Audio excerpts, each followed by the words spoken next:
Action thrillers, especially those centered on assassins and hired killers, tend to attract a loyal fan base. Style, choreography, and character complexity are among the genre's defining elements, and there are many aspects that can draw audiences in.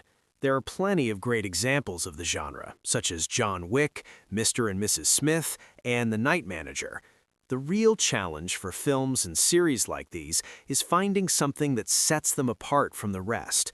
The examples above succeed by presenting either a highly stylized world, the relationship between two assassins, or the gradual descent of an unassuming hotel manager into a darker underworld.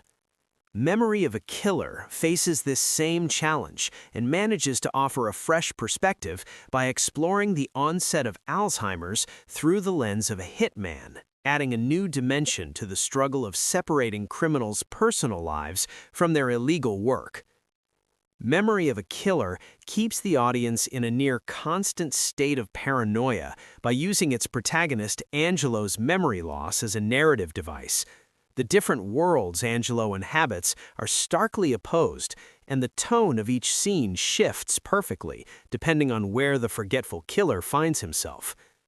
Dempsey takes full advantage of every opportunity to shine as a calm, confident, and controlled Angelo. As these worlds begin to collide, he starts to lose his grip, with his strongest scenes emerging in his confrontations with Michael Imperioli. What is Killer's Memory about? This 10-episode series follows the story of Angelo, a contract killer. Angelo is an experienced hitman who works for his well-connected friend, Dutch. However, Killer's Memory first introduces him by focusing on his personal life. As far as his pregnant daughter Maria knows, he is merely a photocopier salesman. The locations and staging used to separate these different worlds play a crucial role in showing just how well Angelo has kept his two lives apart.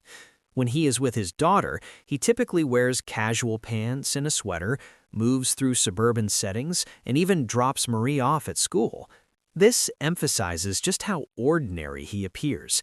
When it's time for him to switch into killer mode, the series reveals this transformation gradually. As Angelo drives toward an abandoned garage, he leaves behind his everyday clothes and his sleek silver car, changes into an all-black designer suit, and gets into a black Porsche, heading for New York City. The establishing shots of skyscrapers make the difference in scale between these worlds immediately clear. At first, everything seems normal, or at least as normal as things can be for a hitman. Angelo's assassination of an Asian crime boss goes smoothly. The fight scenes, like the rest of the show's action sequences, unfold dynamically. The job is never easy for Angelo, but his skills are always sufficient to get it done. However, as his memory slowly begins to deteriorate, starting with small lapses like forgetting the code to his apartment or leaving his bag outside the door, his two worlds begin to collide rapidly. Angelo doesn't just struggle to keep his secrets from Maria. In the second episode, Ferryman, he puts her at risk by accidentally leaving behind a jacket at her home, one that hints at his double life. On top of that, mysterious forces that seem driven by revenge begin to intrude on his family life. This threat becomes far more personal when Maria is targeted in a shooting. Meanwhile, Earl Hancock, the man who killed Angelo's wife, is released from prison during the same week the attack occurs, giving the impression that Angelo may be facing threats from multiple fronts at once. Killer's Memory spreads paranoia throughout its narrative. Killer's Memory uses both its central mystery and Angelo's memory problems to instill a sense of paranoia in the viewer with every episode.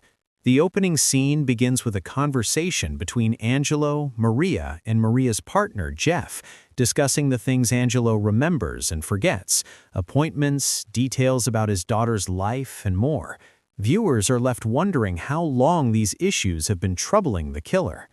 Because Killer's Memory is told almost entirely from Angelo's perspective, it becomes difficult to determine exactly what he has forgotten. The show's editing plays a crucial role in visually conveying this contradiction. When Angelo forgets his jacket, there is no shot showing him leaving without it. Instead, the audience only realizes the mistake when Jeff later finds the jacket, causing viewers to share in Angelo's sense of forgetfulness. At times, however, this editing can be disorienting. During Angelo's first assassination, as he approaches a window to take aim, we see him enter the room empty-handed, only for the scene to suddenly cut to a sniper rifle already mounted on a tripod. Later, after Angelo kills a man with a bicycle lock, he arrives at Maria's obstetrical appointment, where the doctor notices a serious wound on Angelo's neck, yet the audience was never shown how he sustained that injury. There are two valid interpretations of this. One is that it represents weak storytelling, with new details appearing without proper setup. The other, and more convincing interpretation, is that this confusion is intentional. The viewer is meant to experience the same gaps in memory as Angelo, who does not remember setting up the rifle or being injured. Which conclusion a viewer reaches depends on how closely they are willing to examine the scene and how much they accept the influence of technical choices on the narrative itself. This ambiguity means some viewers may feel uncertain about the intent behind these moments. Because these scenes lack the blurred backgrounds used elsewhere to signal Angelo's memory struggles, they can feel more like mistakes than deliberate choices, but even those mistakes ultimately serve the core theme of Killer's memory. Patrick Dempsey and Michael Imperioli are Memory of a Killer at its best.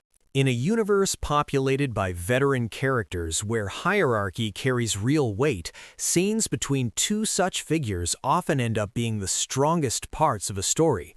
The clashes between Olenna Tyrell and Tywin Lannister in Game of Thrones, or the famous meeting between Al Pacino and Robert De Niro in Heat exemplify the spark that emerges when two major presences collide.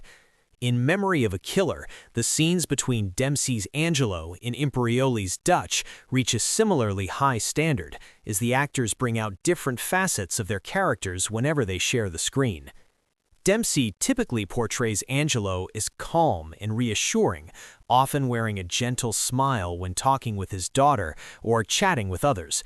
Even while being chased by a van and skillfully maneuvering his car around concrete corners, he remains largely unflustered, underscoring just how capable he is. When he is with Dutch, however, Dempsey presents a looser physicality and body language, signaling the deep familiarity between the two men. This closeness places them on equal footing, creating a tension between their boss-employee dynamic and their long-standing friendship. Meanwhile, Imperioli gets to showcase the qualities that made him so effective as Christopher Moltisanti on The Sopranos. His role as a restaurant owner positions Dutch firmly within his own kingdom, and Imperioli's perpetually anxious glances, paired with a confident posture, convey someone who keeps everything under control, constantly weighing every situation in terms of pros and cons. Yet when Dutch and Angelo are together, there are moments of shared laughter that don't exist anywhere else in the series.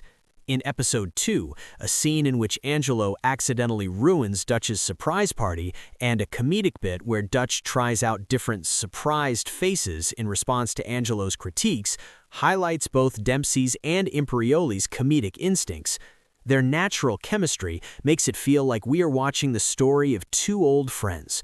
When the two characters disagree, it becomes immediately clear that the threat of Angelo losing his connection to Dutch is far more serious than any physical violence he might face. Overall, Memory of a Killer is a difficult series to criticize. Yes, the editing can occasionally feel unclear, but these moments are so rare that they are easy to overlook or even accept. When weighed against Dempsey's convincing performance as a seasoned assassin, the constantly shifting narrative, and the entertaining action, the strengths far outweigh the flaws. Ultimately, Memory of a Killer is an excellent action thriller for anyone looking for a fresh twist on a familiar story.